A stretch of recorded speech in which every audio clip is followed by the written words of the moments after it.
Hi, coaches. Thanks for joining us on another episode of the ITA College Tennis Coaches podcast. If you've not already picked up a copy of legendary Kentucky men's tennis coach Dennis Emery's new book, Serving Up Winners, 10 Steps to Building Your Program, I recommend you do so as soon as possible.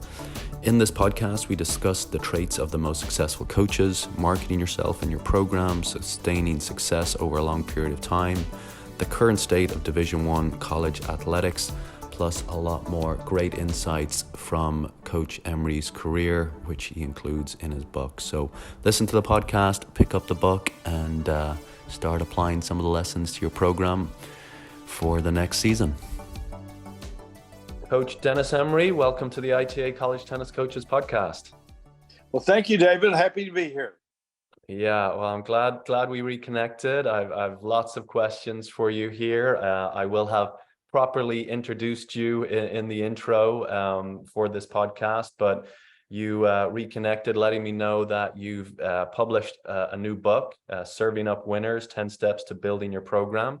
And some of my questions are related to the book, some are not, but I'm going to start off with quite a philosophical question, just to get us going, get our brains working.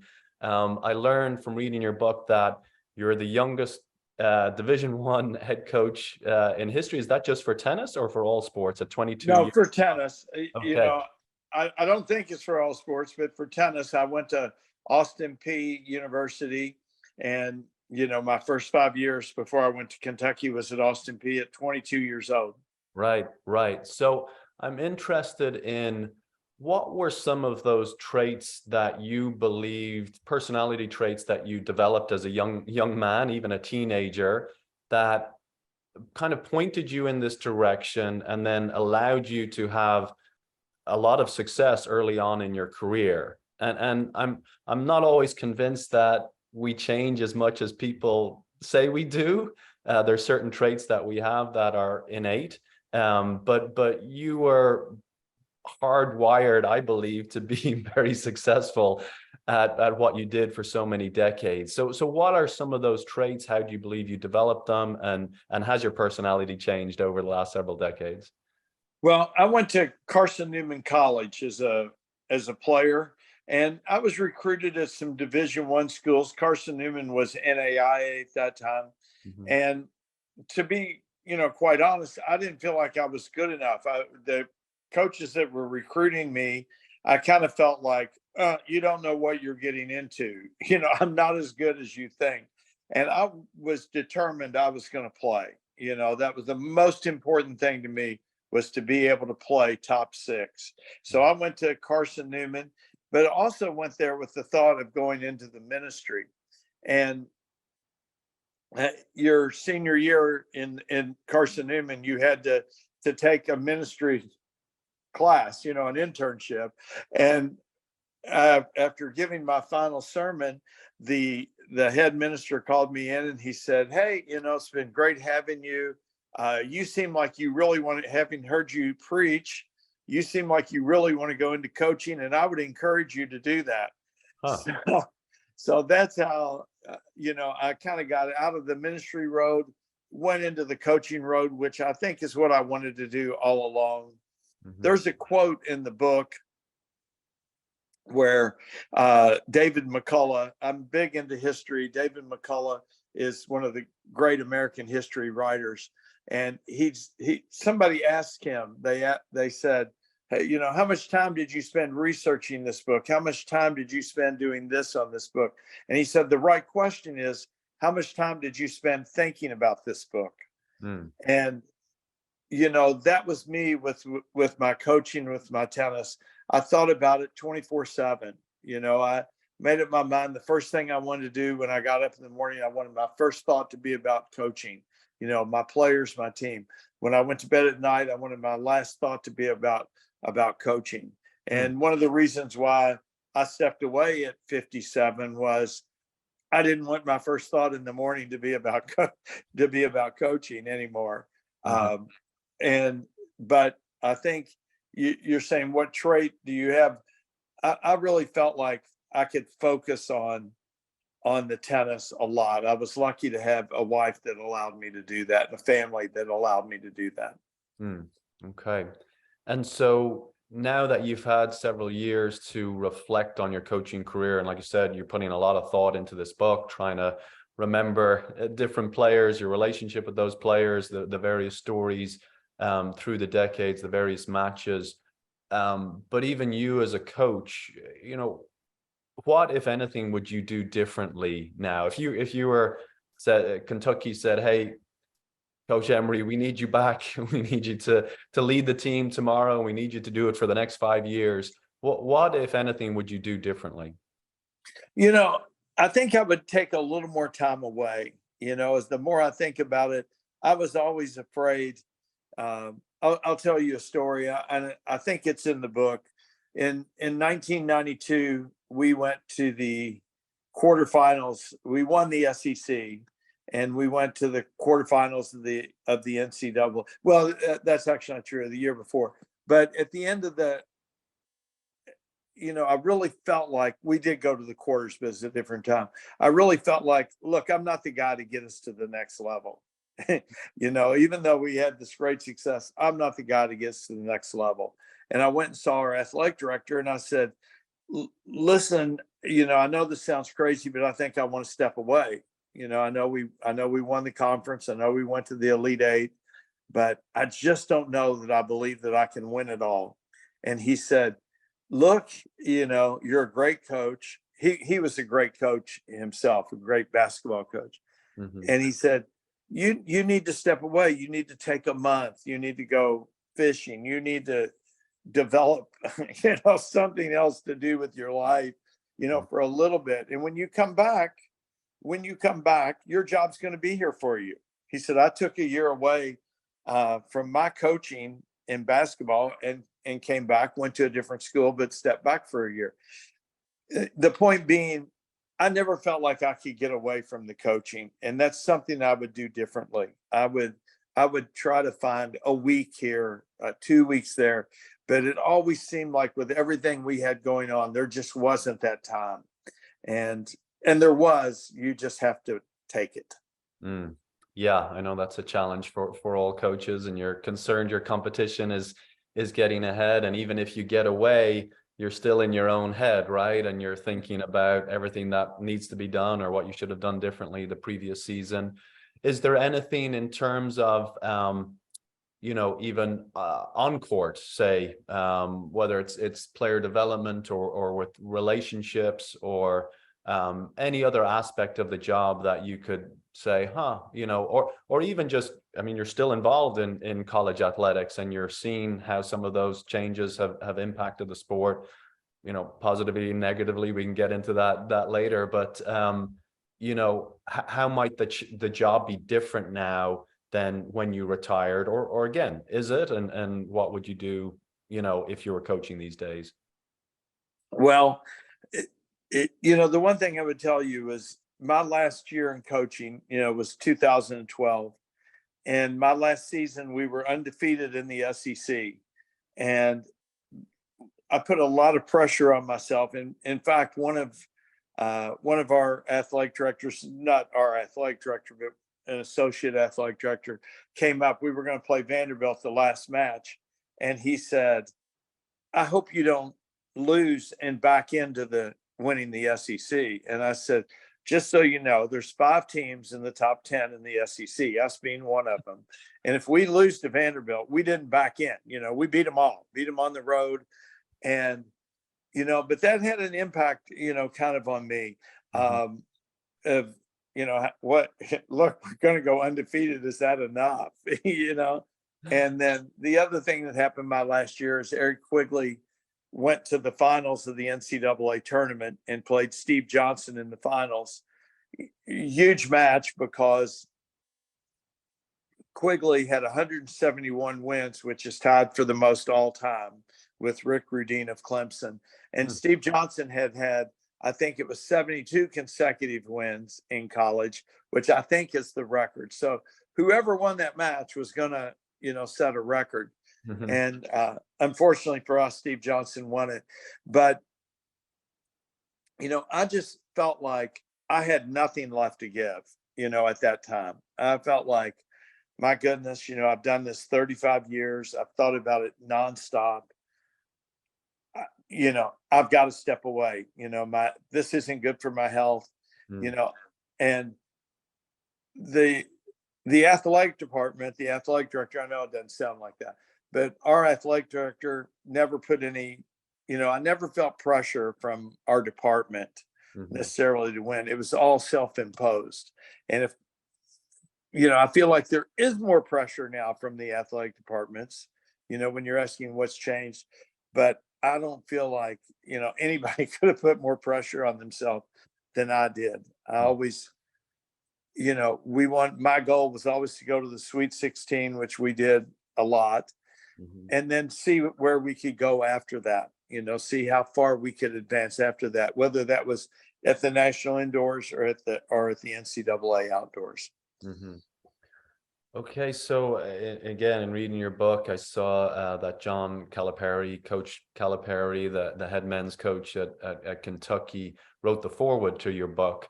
And I think every coach, regardless of the sport they coach, would love to be a fly on the wall at a Calipari practice, or get a chance to ask him some questions and just get a sense of how his mind is thinking about things. What are some things that you've picked up from him through the years? Well, this is going to sound weird because it's the same thing I just said about myself. His mind's always going. I Hmm. mean, it's always turning. His greatest trait is that he's always thinking about, when he meets you, it's, hey, that's David Mullins. I wonder how he can help us win at the University of Kentucky, you know, and he'll find a way. He'll find a way that you can help him. And so that's really good. The other thing that I picked up from Coach Calipari, and it is in the book, is I was at practice one day and the compliance person came in before practice. And I don't know what she told him, but it wasn't good. It wasn't the meeting you wanted to have at 3 o'clock. And he just kind of, shook his head, said, okay, and went on. And he went out and coached his practice. And it was as if that conversation had never happened. He was totally able to put that behind him and move right into practice and be devoted to it 100%. Um, Not just Coach Calipari, but one of the things in the book is it's like learning from the masters. And in the job you're in, when you coach at a university, you're meeting a lot of interesting people. So for me, one of those people was Rick Pitino, who coached before John Calipari. Another one was Nick Bollettieri. But the one thing that I noticed about those guys is they never have a bad day. I've been to 40 John Calipari practices. I've been to 40 Rick Pitino practices. I've seen Nick teach a lot.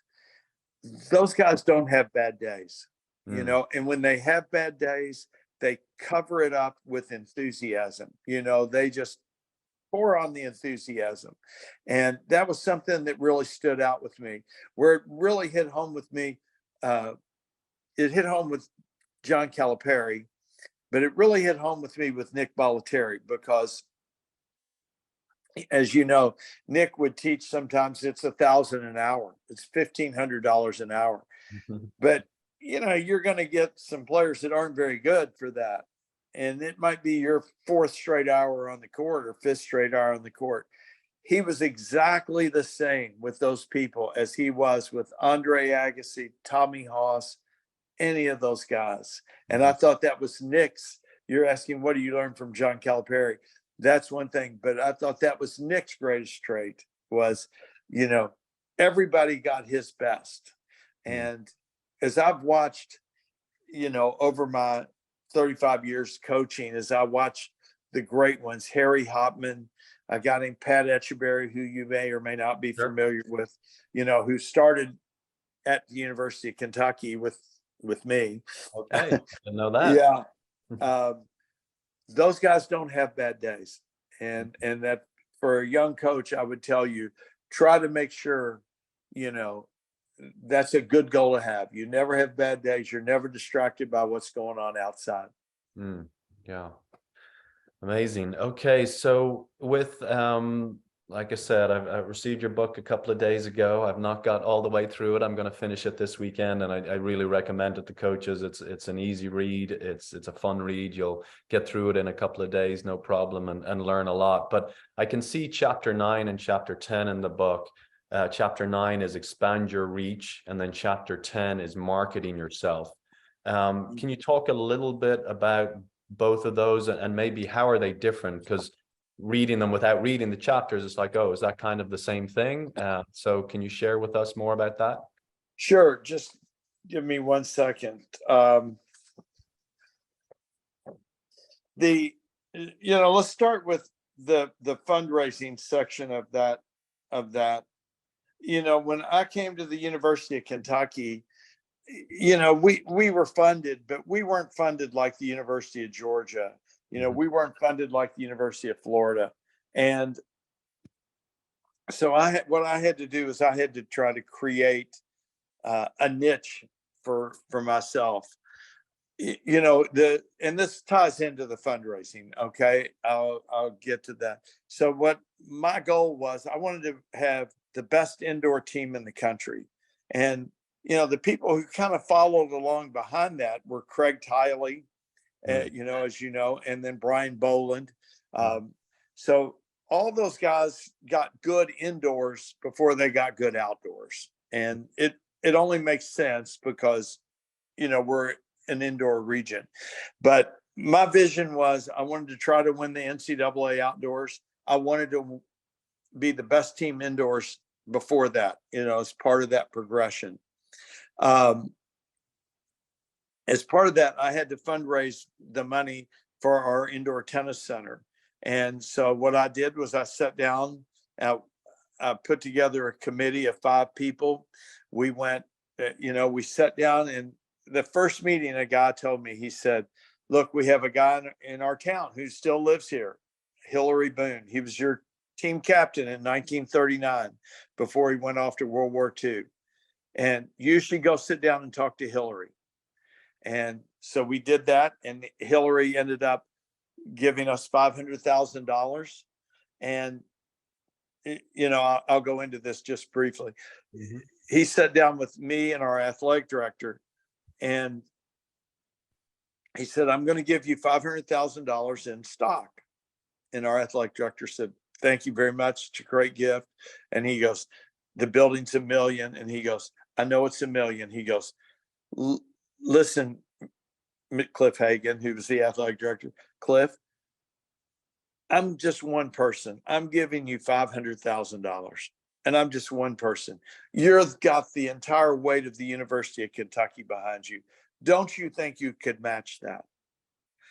And the athletic director said, well, remember, this is 1986. He said, there's no precedent for this. And so, no, we would not be able to do it. And literally, the gentleman took his pen off the paper and he said, really, there's no precedent. And the athletic director said, yeah, we'll match it. So that's how we were able to build my first fundraising thing. That was how it all happened. And it happened, within no time at all, because, our athletic director was open to doing it, and the donor was smart enough to know how to leverage that gift that he was giving. $500,000, I don't know what that would be worth in today's dollars, but probably 1.5 or something. So that was part of this goal of becoming the best indoor team in the country. The second part was your all's predecessor, David Benjamin. We had the National Indoors, but the National Indoors at that time was played outdoors. It was played at Pepperdine outdoors. And so I sat down with Kent DeMars and David, and we had one of my players owned a tennis club that had 1,000 seats in it, which doesn't ever happen, as you know, in a public, a private club like that. But we ended up hosting the National Indoors for 18 years. So a big part of us becoming one of the best teams in the country indoors was being able to host that, fundraise the money for that. We had a committee that raised that money for the tournament every year. And, so that's how the fundraising impacted our program, I guess is what I'm saying. Okay. So that's the expand your reach part, and then market. No, that's Does that actually market more the yourself? fundraising part. The Okay. expanding your reach was I was asked to coach a girl named Susan Sloan, and Susan was 140 in the world when I started coaching her. A very, very good player, but 140 in the world on the women's tour. She was only 15, so her best years theoretically were out in front of her. But you don't know that always, particularly back then. And so I took her and I worked with her, 2 to 4 hours a day for 5 or 6 years. She got to be top 18 in the world 3 consecutive years on the women's tour. So expanding your reach, kind of the gist of that chapter is what you can learn outside of the college tennis, outside of just coaching your guys. What could you learn? And what I learned from Susan, was how does a champion think? When someone's going out to play Chris Everett on center court at the US Open, what's the thought process behind that? And then as I got to be where our players were moving out of the university and having success on the tour, Greg Van Imberg went to the semis of the Wimbledon doubles. He went to the quarters another time. Jesse Witten got to the third round and lost in 4 sets to Djokovic. But what I learned from Susan, I tried to tell those guys, listen, when you go play, and you're going to go play, when you go play, this is the way you have to think. This is the way you have to begin to process information. Off of this a little bit, and I'm sorry. There's, I think, a really good part of the book is I spent a lot of time with Jim Lair because of Susan and Nick Bollettieri. I ended up spending a lot of time with Jim Lair, and he did some work with Ray Mancini, and it's the best stuff I've ever heard. The part that's in the book is Ray Mancini called Jim Lair and said, I want you to come help me prepare for this fight.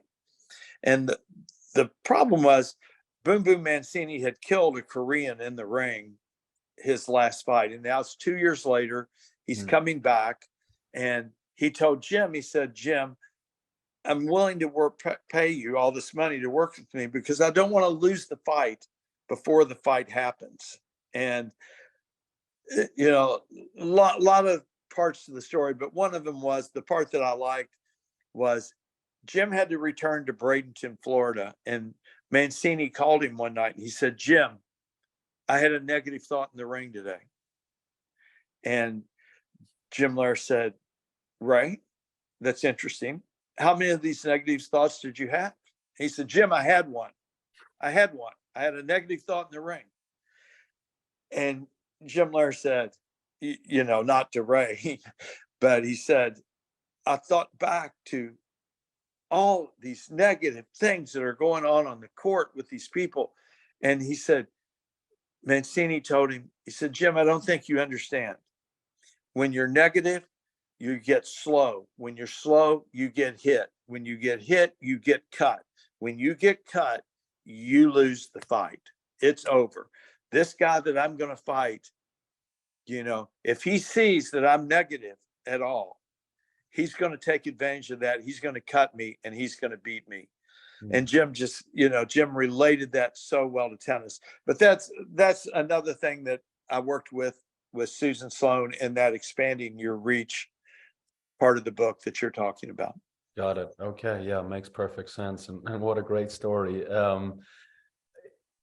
With back to the fundraising side of things. So again, we have a lot of young coaches early in their tenure who listen to this podcast, and we've got coaches that are coming out of their college tennis career, just like yourself at 22, So they're 22, 23, 24 years old. They haven't necessarily really seen what their coach does, right? They see their coach at practice and Right.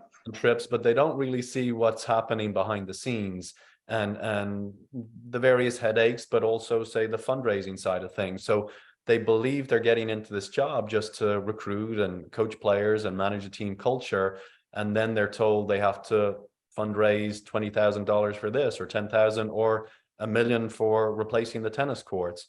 How would you advise young coaches getting started in their career to start developing some of those skills, and how they might, like, what are the first actions they should be taking, say in the first 3, 6, 9, 12 months on campus when they've just arrived in a new place, they don't have a community, they don't know anybody really, they're in a brand new state. Any advice you'd have for that coach?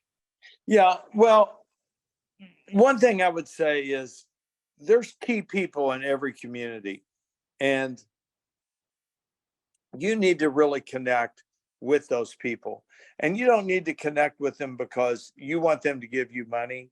You need to connect with them because you respect what they're doing in tennis in the community.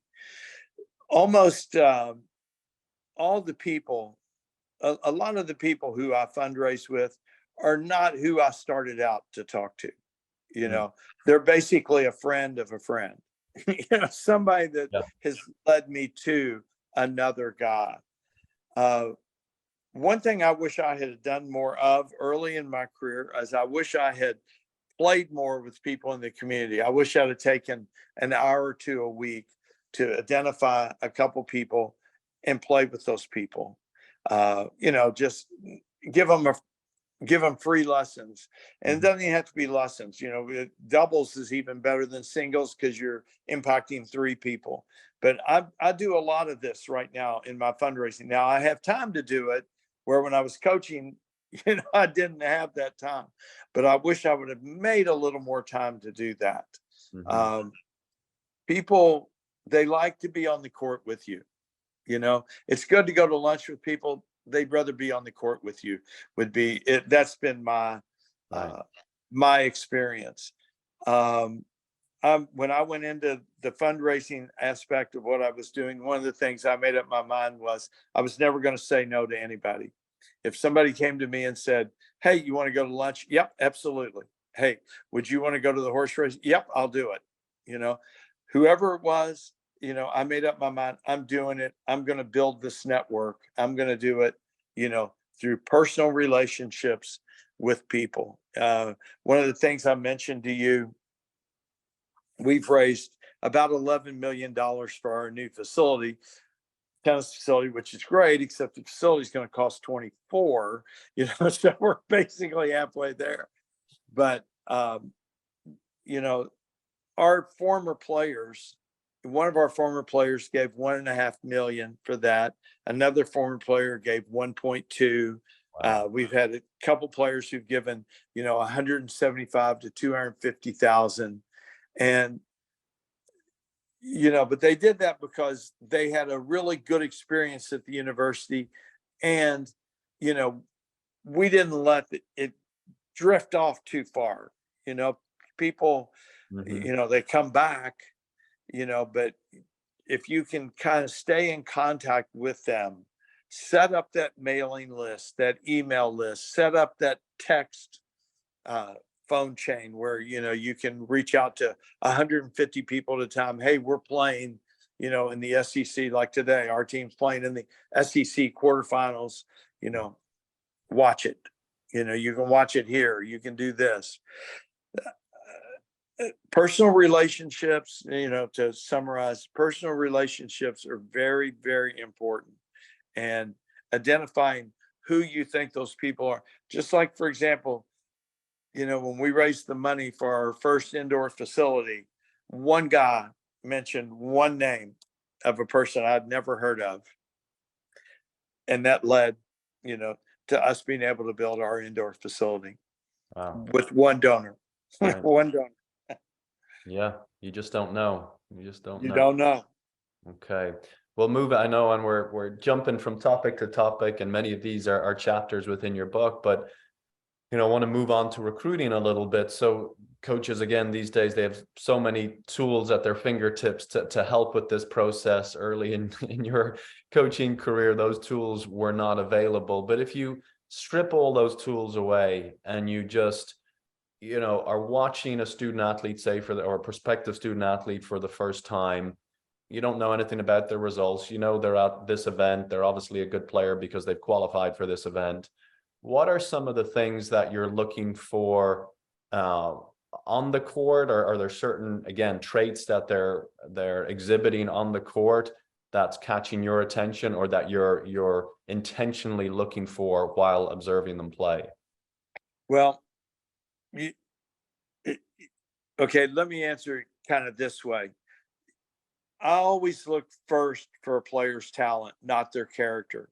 And I know that's different than a lot of coaches, but I always felt like talent was such a big thing being able to play in the SEC.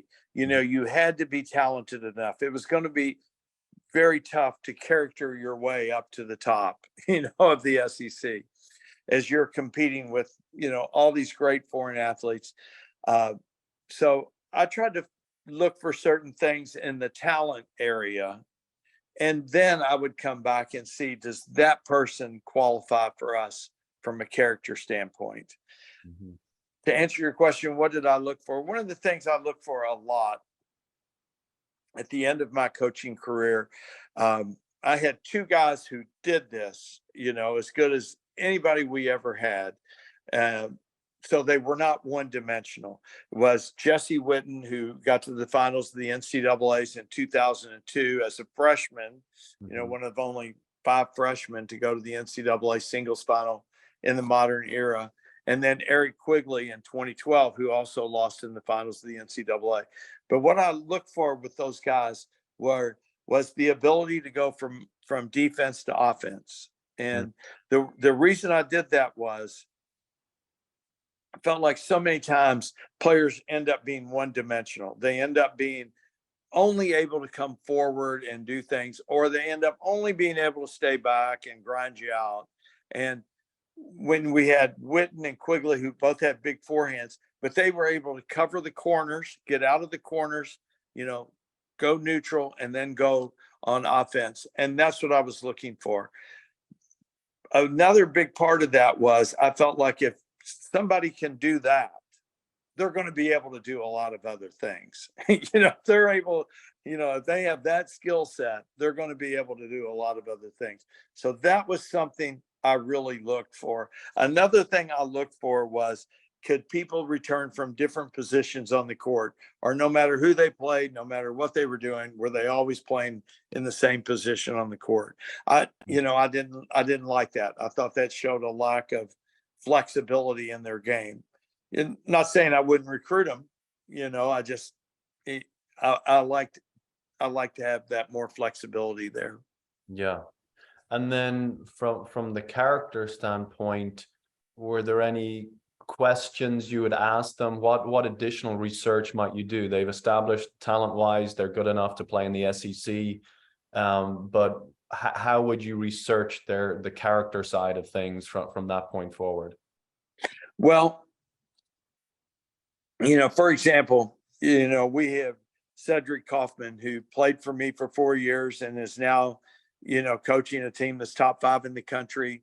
Mm-hmm. And when I went down to recruit Cedric at the Bolletary Tennis Academy, I went down to recruit somebody else, actually. And, they would tell me, that guy's a good player, but he doesn't have Cedric's character. You need to recruit Cedric, and I went to the high school counselor there and I said, hey, I'm here checking on so-and-so. By the way, have you heard of Cedric Kaufman? He's somebody you're going to want to recruit, so when you begin hearing that and you watch somebody play with that intensity level that he played at, Mm-hmm. that jumped out at you. The other thing and it's in the book, and I don't know that this is really a good answer for you, but I went on my gut feeling a lot with players. I had a guy who I recruited named Bruno Augustinelli. And Bruno, had been injured. He wasn't ranked high, but I went up and watched him play, and I thought, this guy he doesn't say much, but I just feel good about him. And, he ended up being ranked 2 in the country. And really the only offer he had was the University of Kentucky, and ended up playing Davis Cup for Canada, won a huge 5-set match for Canada. But steadily got better through his time.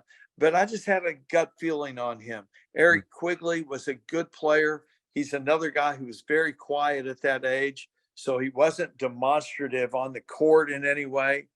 But you just felt like this is a guy who's determined to win, like Bruno was.